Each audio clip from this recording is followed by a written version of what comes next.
पूर्णांका सुशोभिता मया निवेदिता पूजातं प्रतिधीयतां महा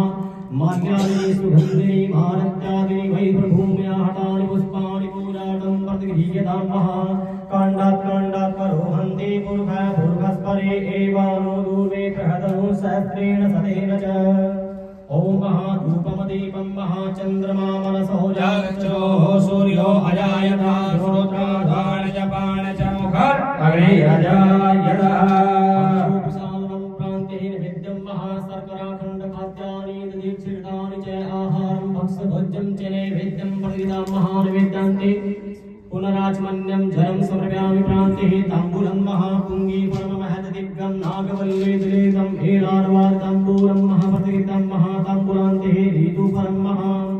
जलपुरुकेण हविखादे वार्जनमतन्वतः वसन्तौ शासीधाज्यं विक्रमः सरधभिः। हाथ जोड़ करके प्रार्थना करेंगे, गुरु भगवान का ध्यान करेंगे। ओम कलशस्य मुखे विष्णु कंठे रुद्र समासितः मूले च स्थितो ब्रह्मा मध्ये मातृणः सम्रदा मोक्षोतु सागरा सर्वे सप्तदीपा वसुन्धरा